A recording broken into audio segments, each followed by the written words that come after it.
जय जगत गुरु जय भारत। सदियों पहले विश्व गुरु कहलाने वाले भारत देश का आज इस कदर आध्यात्मिक पतन हो चुका है कि यहाँ के 99% स्त्री पुरुषों को इस बात का ज्ञान भी नहीं रहा कि पूजा किसे कहते हैं और पूजा किसकी करनी चाहिए। फिर भी इस नासमझी के लिए भारत देश के समस्त धार्मिक लोगों को दोष देने के बजाय उन अज्ञानी और पाखंडी पेट पुजारी धर्म गुरुओं को ही दोषी ठहराऊंगा, जिन्होंने अंधों में काना राजा वाली कहावत को चरितार्थ करते हुए 4 शब्द संस्कृत के सीख कर अपनी वाक पटुता के सहारे सदियों से धर्म को मात्र धंधा ही बना रखा है। शंकराचार्यों सहित समस्त छोटे मोटे संत महात्मा मंडलेश्वर और रामकृष्ण की कथा सुनाकर पेट पाल रहे रामभद्राचार्य, अनिरुद्धाचार्य, देवकीनंदन ठाकुर, प्रेमानंद, धीरेन्द्र शास्त्री और रितेश्वर सहित सैकड़ों की संख्या में स्वयं को परम ज्ञानी समझने वाले इन अज्ञानी गुरुओं को पूजा की परिभाषा का भी ज्ञान नहीं है, जो कि भक्ति की पहली सीढ़ी है। भाई और बहनों, जिस भक्ति और पूजा के विषय को लेकर मैं आप लोगों के लिए जो वीडियोज बनाता हूं, असल में इस तरह के वीडियोज उन सभी लाखों लोगों को बनाने चाहिए जो लोग चंद पैसों के लिए दुनिया भर की फालतू की रील और शॉर्ट वीडियो बना बनाकर दुनिया का अनमोल समय और कीमती श्वासें बर्बाद कर रहे हैं। ये पैसा, जवानी और जोश मात्र 4 दिन का है। यदि इस जवानी को भक्ति में लगाने के बजाय इसी तरह बकवादों में बर्बाद कर दिया तो बुढ़ापे में जब शरीर निढाल और रोगी होकर भयंकर कष्ट देगा तो उस वक्त ये पैसा और दर्शक कुछ भी काम नहीं आएंगे। कहने का मतलब है, जिस परमात्मा ने अन्य पशु पक्षियों की योनियों से भिन्न व सर्वश्रेष्ठ जो यह मनुष्य शरीर हमें मात्र भक्ति करके मोक्ष प्राप्ति के लिए ही दिया है, यदि ना समझे में हमने इसे यूं ही बकवादों में बर्बाद कर दिया तो अंत में जीते जी यहां भी दुखी रहेंगे और मरने के बाद 84 लाख योनियों में गधे, कुत्ते, सूअर बनकर महाकष्ट उठाएंगे। भले ही मेरे वीडियो थोड़े लंबे होते हैं, परंतु सबके मतलब के होते हैं यदि ध्यान से थोड़ा सा विचार करके देखेंगे तो चलिए गुरु श्रेष्ठ सतगुरु रामपाल जी के आशीर्वाद से आपको शास्त्र विधि अनुसार पूजा की परिभाषा से परिचित करवाते हैं कि पूजा किसे कहते हैं और पूजा किसकी करनी चाहिए। अक्सर आप देखते हैं कि एक व्यक्ति सुबह सुबह शंकर जी के मंदिर में पूजा करके आता है, उसके बाद काम पर जाते समय रास्ते में हनुमान जी का प्रसिद्ध मंदिर आता है तो उसके आगे भी हाथ जोड़कर शीश झुकाते हुए आगे निकल जाता है, अर्थात उसने हनुमान जी की भी पूजा कर डाली। रास्ते में रेड लाइट पर जैसे ही रुकता है तो एक व्यक्ति तेल से भीगी हुई काली सी मूर्ति सामने रखकर कहता है, जय शनि महाराज। वह व्यक्ति उसमें भी श्रद्धा अनुसार रुपया 2 रुपया डालकर आगे बढ़ जाता है, अर्थात उसने शनि महाराज की भी पूजा कर डाली। ऑफिस पहुंचते ही स्टाफ से एक लड़का मिठाई का डब्बा सामने रखकर कहता है, सर मैंने पिछले वर्ष माता जी से मन्नत मांगी थी, मेरी मन्नत पूरी हो गई है, इसलिए आप भी मुंह मीठा कीजिए। अर्थात आपने माता जी के निमित्त लाई हुई मिठाई खाकर माता जी की भी पूजा कर डाली। कहीं राम कथा या श्याम कथा हो रही है तो वहां भी कथावाचकों के खान पान, व्यवहार और चरित्र को जाने पहचाने बिना ही उनके चरणों में दंडवत करके उनकी भी पूजा कर डालते हैं। इसके अलावा बरगद, पीपल, घास फूस, माई, मसानी, भैरव, सेठ, शीतला और भी 10-20 ऐसे देवी देवता होंगे यारी दोस्ती रिश्तेदारी में जिनकी पूजा अर्चना करते ही रहते हैं। भाई और बहनों, आप ये पूजा नहीं कर रहे बल्कि स्वयं के साथ बहुत बड़ा धोखा कर रहे हैं। आप शास्त्र विधि विधान को छोड़कर घर परिवार, आड़ोसी पड़ोसी, बाप दादाओं और समाज की देखा देखी भेड़ चाल चल रहे हैं, अर्थात मनमानी भक्ति कर रहे हैं, जिसका परिणाम अंत में 0 ही निकलता है। सनातन धर्म से निकले हुए हिंदू धर्म में चारों वेद और पवित्र गीता जी को पूजा पाठ और भक्ति के संबंध में सबसे उत्तम ग्रंथ माना जाता है और निसंदेह है भी। उसी पवित्र गीता के अध्याय नंबर 13 के श्लोक नंबर 10 में स्पष्ट बताया गया है कि पूजा क्या है और किस भगवान की करनी चाहिए। पहले आपको ध्यान से यह वीडियो देखकर 30 सेकंड में यह श्लोक और इसके अर्थ को समझना होगा, तो पहले आप ध्यान से सुनिए। श्रीमद् भगवद गीता के 13वें अध्याय का 10वां श्लोक, मयि चानन्य योगेन भक्तिर्व्यभिचारिणी विविक्त देश सेवित्व मरतिर्जन संसदी। एक प्रश्न है कि अव्यभिचारिणी भक्ति क्या होती है? अव्यभिचारिणी भक्ति का अर्थ है केवल एक सर्वशक्तिमान परमेश्वर को ही अपना स्वामी मानते हुए स्वार्थ और अभिमान का त्याग करके श्रद्धा और भाव के सहित परम परमेश्वर से भगवान का निरंतर चिंतन करना अव्यभिचारिणी भक्ति कहलाती है। तो भगवान कहते हैं मेरे प्रति तीव्र भक्ति, अनन्य भक्ति अव्यभिचारिणी भक्ति है। यानी बिना किसी उलटफेर के मेरे प्रति शुद्ध भक्ति का अभ्यास किया जाना चाहिए। श्लोक कहता है कि पूजा अर्थात भक्ति शुरू करने से पहले सर्वप्रथम तो एक सर्वशक्तिमान स्वामी अर्थात भगवान की पहचान करो। जब पहचान हो जाए तो शुद्ध भाव से तन मन धन समर्पित करके अव्यभिचारिणी भक्ति करनी चाहिए। अब आपने इस श्लोक में बताई गई मुख्यतः 3 बातों पर विचार विमर्श किए बिना ही भक्ति शुरू कर डाली तो समझ लीजिए आप ना घर के हैं ना घाट के, आपकी स्थिति भक्ति मार्ग में धोबी के कुत्ते जैसी है। पहला शब्द है एक सर्वशक्तिमान परमात्मा की पहचान। भाई और बहनों, हिंदू धर्म में मुख्यतः 90% लोग ब्रह्मा विष्णु महेश, उनके अंश अवतार श्री राम श्री कृष्ण और 33 करोड़ देवी देवताओं को ही भगवान मानकर पूजते हैं। लेकिन गीता जी का यह श्लोक कहता है कि इनमें से केवल एक को चुनना है जो सर्वशक्तिमान भगवान हो। कहते हैं एक सफल व्यापारी जब अनाज का सौदा करता है तो गोदाम में रखी हुई अनाज की हजारों बोरियों को खोल खोल कर नहीं बल्कि 2 या 3 बोरियों में ही परखी मारकर देख लेता है कि गोदाम में रखी बाकी बोरियों का अनाज किस किस्म का होगा। तो चलिए सभी 33 करोड़ देवी देवताओं को चेक करने के बजाय इन सभी के मुखिया ब्रह्मा विष्णु महेश को ही शास्त्रों से चेक करके देख लेते हैं कि इन तीनों में सर्वशक्तिमान भगवान कौन है, ताकि उसके बाद हम भक्ति शुरू कर सकें। सर्वप्रथम श्री ब्रह्मा जी को चेक करते हैं कि ये सर्वशक्तिमान है या नहीं। संक्षिप्त श्री मद देवी भागवत सचित्र मोटा टाइप केवल हिंदी, गीता प्रेस गोरखपुर से प्रकाशित, कोड नंबर 1133, संपादक हैं हनुमान प्रसाद पोदार चिमनलाल गोस्वामी। इसके तीसरे स्कंद पेज नंबर 130 पर स्पष्ट लिखा हुआ है कि एक समय नारद जी ने अपने पिता ब्रह्मा जी से पूछा कि किस देवता की पूजा करनी चाहिए तथा कौन देवता सबसे बड़े एवं समर्थ हैं। ब्रह्मा जी ने कहा, बेटा मैं इस प्रश्न का क्या जवाब दूं, ये तो बड़ा ही जटिल है, तुम भगवान विष्णु से इसका उचित समाधान पा सकते हो। भाई और बहनों, आज हम पढ़े लिखे हैं, शिक्षित हैं, पूर्वजों की तरह अनपढ़ नहीं हैं और ये सभी शास्त्र हमारे सामने हैं, जिसमें श्री ब्रह्मा जी ने यह स्वीकार करते हुए हाथ खड़े कर डाले कि ना ही तो मैं सबसे बड़ा समर्थ देवता हूं और ना ही मैं पूजा के लायक हूं। तो पूजा के लिए श्री ब्रह्मा जी स्वयं को रिजेक्ट करते हुए नारद से कह रहे हैं कि कौन देवता बड़ा है और किसकी पूजा करनी चाहिए, इसका समाधान आपको श्री विष्णु जी के पास जाकर ही मिल सकता है। तो यहां पूजा के लिए श्री ब्रह्मा जी को रिजेक्ट करते हुए अब हम श्री विष्णु जी को चेक करते हैं कि वे सर्वशक्तिमान भगवान हैं या नहीं।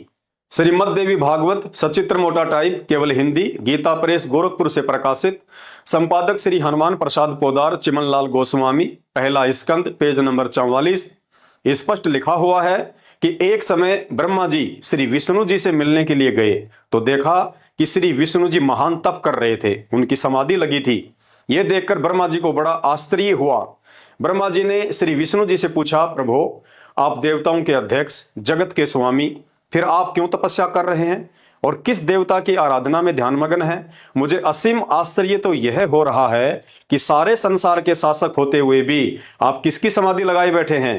ब्रह्मा जी के यह विनीत वचन सुनकर श्री हरि अर्थात विष्णु जी उनसे कहने लगे, ब्रह्मा जी सावधान होकर सुनो, देवता दानव और मानव सब यही जानते हैं कि तुम सृष्टि रचते हो, मैं पालन करता हूं और शंकर जी संहार करते हैं, किंतु यह रचने पालने और संहार करने की जो योग्यता हमें मिली है इसकी अधिष्ठात्री शक्ति देवी है अर्थात दुर्गा जी है। इसलिए मुझ विष्णु की नजर में दुर्गा से बढ़कर दूसरा कोई देवता नहीं है। भाई और बहनों, जब ब्रह्मा जी ने श्री विष्णु जी को भी किसी और की भक्ति करते देखा तो ब्रह्मा जी को भी बुखार चढ़ गया कि मैं तो श्री विष्णु से बढ़कर किसी और को भगवान मानता ही नहीं था। लेकिन अब पता चला कि इनसे ऊपर भी कोई भगवान है और पूछने पर श्री विष्णु जी ने साफ साफ बता ही दिया कि भाई ब्रह्मा जी, मैं बड़ा भगवान नहीं हूं और ना ही पूजा के योग्य हूं, मैं तो खुद शक्ति देवी अर्थात दुर्गा की भक्ति करता हूं और मेरी नजर में उससे बढ़कर दूसरा कोई देवता नहीं है। तो चलिए यहां हम श्री विष्णु जी को भी पूजा के लिए रिजेक्ट करते हैं क्योंकि इन्होंने अपने से बढ़कर श्री दुर्गा जी को बता दिया है। तो चलिए अब हम श्री दुर्गा जी को चेक करते हैं कि यही फाइनल भगवान है या इससे भी ऊपर कोई और है। श्रीमद देवी भागवत सचित्र मोटा टाइप केवल हिंदी, गीता प्रेस गोरखपुर से प्रकाशित, कोड नंबर 1133, संपादक हनुमान प्रसाद पोदार, चिमनलाल गोस्वामी। इसके 7वें स्कंद पर पेज नंबर 564 पर श्री दुर्गा जी हिमालय राजा को ज्ञान उपदेश देते समय ब्रह्म स्वरूप का वर्णन कर रही है कि हे राजन, अन्य सभी की भक्ति छोड़कर एकमात्र ब्रह्म की भक्ति करनी चाहिए, और बताया कि वह ब्रह्म दिव्य खंभ रूपी आकाश अर्थात ब्रह्मलोक में रहता है और उसका ओम मंत्र है। अर्थात श्री दुर्गा जी भी वो एकमात्र सर्वशक्तिमान भगवान नहीं है जिसकी पूजा हमने शुरू करनी चाहिए, क्योंकि उन्होंने राजा हिमालय को ज्ञान देते हुए ब्रह्म भक्ति को ही सर्वश्रेष्ठ बताया है। तो यहां भक्ति के मामले में हम श्री दुर्गा जी को भी रिजेक्ट करते हैं और जानते हैं ये ब्रह्म कौन है, कहां रहता है, यही एकमात्र सर्वशक्तिमान भगवान है या इस ब्रह्म से भी ऊपर कोई अन्य भगवान है। पवित्र गीता जी अध्याय 8 श्लोक नंबर 13 में गीता जी का ज्ञान देते समय यह ब्रह्म अपना नाम लेकर स्वयं कह रहा है कि ओम इति एक अक्षर ब्रह्म व्यवहारण माम अनुशमरण ये प्रयाति तजन देहम सयाति परमाम गतम। अर्थात मैं ब्रह्म हूं और मेरा तो एकमात्र सुमरण करने का अर्थात जाप करने का ओम मंत्र है। जो अंतिम श्वास तक इस मंत्र का जाप करते करते शरीर छोड़ देता है वह व्यक्ति मेरी वाली परम गति को प्राप्त करता है। तो भाई और बहनों, अब इस ब्रह्म की परम गति क्या है उसे भी जानना पड़ेगा। परम गति का मतलब होता है यह ब्रह्म जिस लोक में रहता है उस लोक में जाने के बाद भी मोक्ष है या नहीं, या वहां से भी वापस धरती पर आकर 84 लाख योनियों में गधा कुत्ता सुअर ही बनना पड़ेगा। क्योंकि आज हमने निष्कर्ष निकाल कर ही छोड़ना है कि इन 33 करोड़ देवी देवताओं में से सबसे सुप्रीम भगवान कौन है। अब गीता जी अध्याय 8 के श्लोक नंबर 16 में इस ब्रह्म ने भी हाथ खड़े कर दिए और कह रहा है कि अर्जुन, मेरे ब्रह्मलोक से लेकर सभी लोग पुनरावर्ती में हैं। पुनरावर्ती का अर्थ है जहां जाने के बाद इस प्राणी को फिर से कष्ट भोगने के लिए संसार में ही आना पड़े। अर्थात ब्रह्म की भक्ति करने वालों का भी पूर्ण मोक्ष नहीं है। और होगा भी कैसे? क्योंकि हमारे धर्म गुरुओं की तो आंखें फूटी पड़ी थी, जो गीता जी अध्याय 7 श्लोक नंबर 18 को समझ नहीं पाए, जिसमें बेचारा ब्रह्म खुलकर कह रहा है कि अर्जुन, मेरी भक्ति तो बहुत ही घटिया स्तर की भक्ति है, अर्थात अनुत्तम है। लेकिन यहां हमारे तत्व ज्ञानहीन धर्म गुरुओं ने अनुवाद करते समय अनुत्तम शब्द को अति उत्तम लिख दिया, जो कि सरासर गलत है। क्योंकि अनुत्तम शब्द का अर्थ कभी भी अति उत्तम नहीं होता बल्कि घटिया होता है। चलो कोई बात नहीं, इनकी पोल गीता जी अध्याय नंबर 18 के श्लोक नंबर 62 में अच्छे से खुलने वाली है, जहां यह ब्रह्म स्वयं कह रहा है तमेव शरणम गच्छ सर्व भावेन भारत तत्प्रसादात परम शांतिम स्थानम प्राप्स्यसि शाश्वतम। अर्थात हे भारत, तू सब प्रकार से उस परमेश्वर की ही शरण में जा, उस परमात्मा की ही कृपा से तू परम शांति व शाश्वत स्थान को प्राप्त होगा, अर्थात तेरा पूर्ण मोक्ष होगा। भाई और बहनों, स्पष्ट लिखा हुआ है, आप देख सकते हैं। अब आप ही बताइए, यदि ब्रह्म ही सर्वशक्तिमान होता या इसकी भक्ति करने से ही शांति और परम गति अर्थात मोक्ष मिलना होता, तो इस 18वें अध्याय के 62वें श्लोक में इसे किसी और परमात्मा की शरण में जाने के लिए कहने की आवश्यकता नहीं पड़ती। अर्थात जांच पड़ताल के बाद एकमात्र सर्वशक्तिमान भगवान की लिस्ट में से इस ब्रह्म को भी रिजेक्ट किया जाता है। यह भी पूजा के योग्य नहीं है, जिस पूजा से अगले जन्मों में गधे कुत्ते सुअर बनने से बिल्कुल भी नहीं बचा जा सकता। अब क्या करें, किसकी पूजा करें, कैसे पता चले कि एकमात्र सर्वशक्तिमान भगवान कौन है और इन सब का बाप है? इस उलझन से बाहर निकलने का रास्ता भी हमें बेचारे ब्रह्म ने ही बताया है। गीता जी अध्याय 4 के श्लोक नंबर 34 में यह ब्रह्म कह रहा है तत्विधि प्रणिपातेन परिप्रश्नेन सेवैया उपेक्षयन्ति ते ज्ञानम ज्ञानीन तत्वदर्शीन। अर्थात सृष्टि में एक सर्वशक्तिमान पूजा के योग्य परमात्मा कौन है, उस ज्ञान को तू तत्व ज्ञानियों के पास जाकर समझ। उनको भली भांति दंडवत प्रणाम करने से, उनकी सेवा करने से और कपट छोड़कर सरलता पूर्वक प्रसन्न करने से वे परमात्म तत्व को भली भांति जानने वाले ज्ञानी महात्मा तुझे उस तत्व ज्ञान का उपदेश करेंगे। भाई और बहनों, यहां ब्रह्म ने बिल्कुल साफ साफ शब्दों में जो कुछ भी कहना था दो टूक जवाब दे दिया है। जिसने भक्ति करनी है वो तो समझ जाएगा, और जिसने बकवाद करके अगले जन्मों में यही गधा कुत्ता और सुअर बनकर वहां कष्ट भोगना है तो भोगता रहे। ब्रह्म कह रहा है कि भाई, इन 33 करोड़ देवी देवताओं ब्रह्मा विष्णु महेश और दुर्गा से तो मेरी ब्रह्म की भक्ति अच्छी है, लेकिन मेरी भक्ति से भी पूर्ण मोक्ष नहीं है।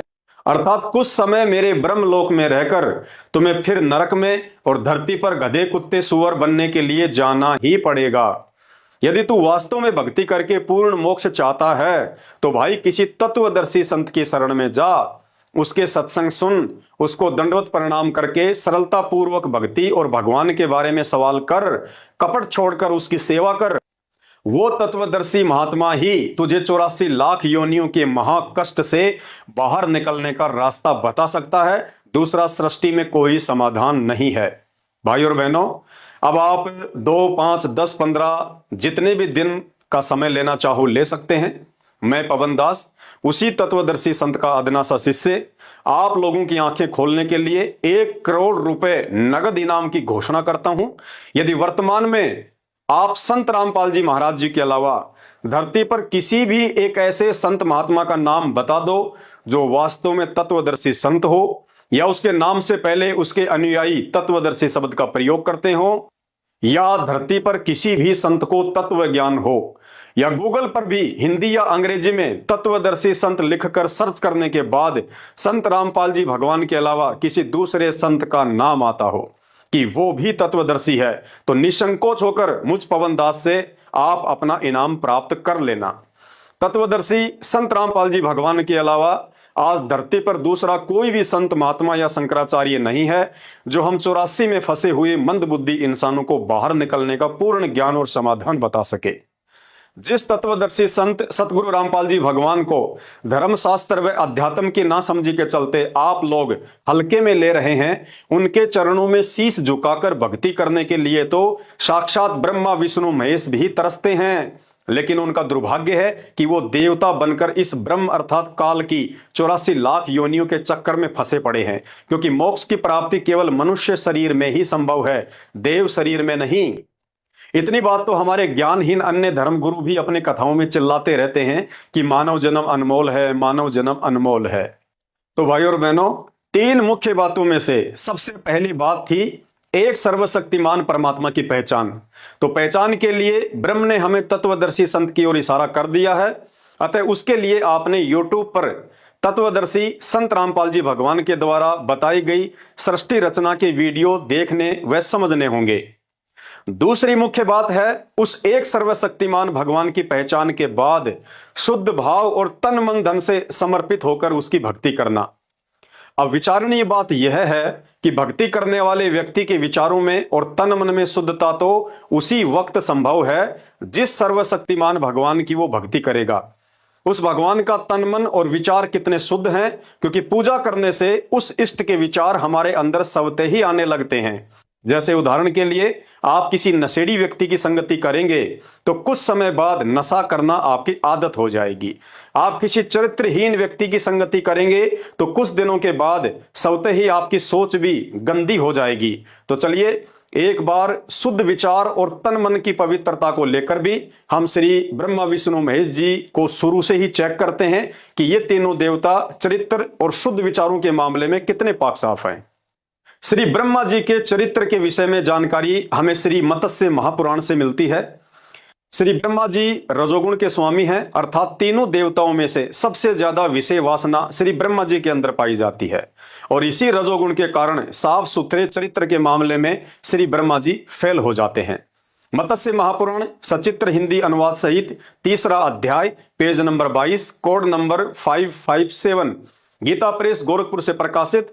इसमें श्री ब्रह्मा जी के चरित्र के विषय में स्पष्ट लिखा हुआ है कि श्री ब्रह्मा जी की पुत्री सरस्वती, जिसे सतरूपा भी कहा जाता है, वह बहुत ही सुंदर और युवा थी। रजोगुण युक्त श्री ब्रह्मा जी अपनी पुत्री के यौवन पर मंत्र मुग्ध हो गए, नजर हटाई से भी नहीं हट रही थी। सरस्वती जैसे ही अपने पिता श्री ब्रह्मा जी को प्रणाम करने के लिए उनके चरणों में झुकी तो श्री ब्रह्मा जी अपने आप को रोक नहीं पाए और सरस्वती के साथ संभोग कर्म किया। फिर उसी सरस्वती के गर्भ से स्वयंभू मनु का जन्म हुआ, जिसे वेदों का ज्ञाता कहा जाता है, जो ब्रह्मा जी का मानस पुत्र भी कहलाता है। उसी मनु से आगे चलकर सतयुग में पंडितों को शास्त्रों का थोड़ा बहुत ज्ञान हुआ। भाई और बहनों, पूज्य गुरुदेव सतगुरु रामपाल जी भगवान के आशीर्वाद से जैसा मैं आपको बता रहा हूं, एक एक शब्द ऐसे ही लिखा हुआ है। प्रमाण के लिए यह मत्स्य महापुराण आपके सामने है, देख सकते हैं। भाई और बहनों, शुद्ध विचार और चरित्र के मामले में श्री ब्रह्मा जी भी पूजा के योग्य नहीं है, इसलिए श्री ब्रह्मा जी भी रिजेक्ट किए जाते हैं। दूसरे नंबर पर श्री विष्णु जी के चरित्र और विचारों की एक झलक देखते हैं कि इस मामले में वे भी पाक साफ हैं या नहीं। संक्षिप्त ब्रह्म वैवर्त पुराण, सचित्र मोटा टाइप, केवल हिंदी, गीता प्रेस गोरखपुर से प्रकाशित, कोड नंबर 631, इसके पेज नंबर 182 पर प्रकृति खंड में स्पष्ट लिखा हुआ है कि चरित्र के मामले में श्री विष्णु जी पर भी अनेकों दाग लगे हुए हैं। एक समय देवताओं और राक्षसों में भीषण युद्ध छिड़ गया जो हजारों वर्षों तक चलता रहा। इंद्र सहित सभी देवताओं को जंगलों में जाकर समय व्यतीत करना पड़ा।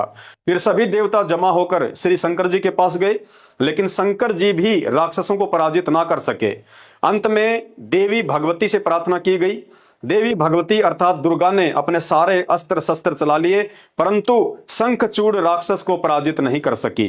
अंत में देवी ने पाशुपतास्त्र का प्रयोग करना चाहा तो ब्रह्म की आकाशवाणी हुई कि इस भयंकर राक्षस शंखचूड़ को उस समय तक नहीं मारा जा सकता है जब तक कि इसकी पतिव्रता पत्नी तुलसी का पतिव्रता धर्म ना तोड़ा जाए। अंत में सभी इकट्ठे होकर श्री विष्णु जी के पास गए और सारी बात बताई। श्री विष्णु जी ने एक ब्राह्मण का रूप बनाकर धोखे से शंखचूड़ राक्षस का कवच दान में लिया और उधर से अंतर्ध्यान होकर शंखचूड़ का रूप बनाकर उसकी पत्नी तुलसी के पास पहुंच गए। तुलसी ने अपना पति समझकर उसे संभोग के लिए समर्पण कर दिया। जैसे ही तुलसी का पतिव्रता धर्म टूटा तो उधर शंखचूड़ युद्ध में देवताओं से मारा गया। हकीकत का पता चलने पर तुलसी ने श्री विष्णु जी को श्राप दे दिया। भाई और बहनों, श्री विष्णु और श्री शंकर जी को हम सर्वशक्तिमान भगवान मानकर पूज रहे थे। उनमें इतनी भी शक्ति नहीं थी कि समस्त देवताओं के साथ मिलकर वे दोनों उस शंखचूड़ दानव का भी कुछ बिगाड़ पाते। उस कार्य के लिए भी श्री विष्णु जी को धोखाधड़ी करते हुए एक चरित्रहीन व्यक्ति की भूमिका निभाकर अपने दामन पर दाग लगाने पड़े। सोचिए, जब उनकी पत्नी श्री लक्ष्मी जी को इस बात का पता चला होगा तो घर में कितने दिनों तक झगड़ा रहा होगा। अर्थात यहाँ पाक साफ चरित्र के मामले में श्री विष्णु जी भी रिजेक्ट किए जाते हैं, अर्थात ये भी पूजा के योग्य भगवान नहीं है। तीसरे नंबर पर श्री शंकर जी आते हैं, लेकिन देवों के देव महादेव कहे जाने वाले श्री शंकर जी तो मोहिनी को लेकर वैसे ही जग विख्यात हैं। श्री भागवत सुधा सागर, जिसे सुख सागर भी कहते हैं, गीता प्रेस गोरखपुर से प्रकाशित, कोड नंबर 1930, 12वां अध्याय, 8वां स्कंद, पेज नंबर 549 पर शादीशुदा होने के बावजूद अपनी पत्नी के ही सामने मोहिनी के साथ जो कुकृत्य श्री शंकर जी ने किया उसे सार्वजनिक तौर पर बताते हुए मुझे भी शर्म आ रही है। अतः पेज नंबर और अध्याय आपको बता दिया है, कभी भी एकांत में पढ़ लेना। भाई और बहनों, चरित्र के मामले में यहां श्री शंकर जी भी रिजेक्ट किए जाते हैं, अर्थात श्री शंकर जी भी पूजा के योग्य भगवान नहीं है। रही बात श्री दुर्गा और ब्रह्म के चरित्र की, तो भाई इनके चरित्र के विषय में सुनकर तो आपके कानों के पर्दे ही फट जाएंगे, जिसका जिक्र विस्तार से सृष्टि में सर्वश्रेष्ठ पाक चरित्र वाले एकमात्र तत्वदर्शी संत सतगुरु रामपाल जी भगवान के मुख कमल से सृष्टि रचना सुनकर आपको समझ में आ जाएगा। अर्थात चरित्र के मामले में भी यदि सृष्टि में कोई बेदाग और पाक साफ है तो वह तत्वदर्शी संत ही है। तो भाई और बहनों, अब हम बढ़ते हैं पूजा शुरू करने से पहले तीसरी मुख्य बात की ओर, अर्थात अव्यभिचारिणी भक्ति क्या है। भाई और बहनों, जब आपको तत्वदर्शी संत के सत्संग सुनकर सृष्टि में एकमात्र सर्वशक्तिमान भगवान की पहचान हो जाए, उसके चरित्र और तन मन की शुद्धता का पता चल जाए, तो उसके बाद मन कर्म वचन और तन मन धन से एकमात्र उसी भगवान की पूजा व भक्ति के प्रति अपनी आत्मा को पतिव्रता भाव से उस भगवान के चरणों में स्वयं को समर्पित कर देने को ही अव्यभिचारिणी भक्ति कहते हैं। भक्ति के लिए यहां दो शब्दों को समझना बहुत जरूरी है। एक शब्द है व्यभिचारिणी औरत अर्थात आत्मा, और दूसरा शब्द है अव्यभिचारिणी औरत अर्थात आत्मा। व्यभिचारिणी औरत उसे कहते हैं जो अपने पति के अलावा अन्य पुरुषों से भी संबंध रखती है, आम भाषा में उसे वैश्या कहा जाता है। और अव्यभिचारिणी औरत उसे कहते हैं जो पतिव्रता होती है, अपने पति के अलावा सौपन में भी किसी अन्य पुरुष को पति के भाव से नहीं देखती है, चाहे कोई कितना ही सुंदर या धनवान क्यों ना हो। ठीक इसी प्रकार अव्यभिचारिणी भक्ति का अर्थ है उस तत्वदर्शी संत के बताए अनुसार केवल एक ही भगवान की भक्ति करना, बाकी अन्य किसी भी माई मसाणी, सेठ शीतला, भैरव, भूत, हनुमान, शनि महाराज, ब्रह्मा, विष्णु, महेश, दुर्गा, काल, महाकाल या किसी भी धर्मगुरु आदि में बिल्कुल भी आस्था ना रखना। और हमारी यह झूठी आस्था इन समस्त आधे अधूरे देवी देवताओं से उस समय अपने आप ही हटती चली जाएगी जब हम धैर्य के साथ निष्पक्ष भाव से YouTube पर उस एकमात्र तत्वदर्शी संत सतगुरु रामपाल जी भगवान के ध्यान से सत्संग सुनना शुरू करेंगे। भाइयों और बहनों, परमात्मा कबीर जी सहित सभी संत महात्माओं ने बार बार इसी बात पर जोर दिया है कि गुरु बड़े हैं गोविंद से, मन में देख विचार, हरि सुमरे सो रह गए और गुरु भजे हुए पार। अर्थात गुरु धारण किए बिना किसी भी देव महादेव की भक्ति करने वाला अंत में यही लक 84 में पशु पक्षी बनकर धक्के खाता रहता है।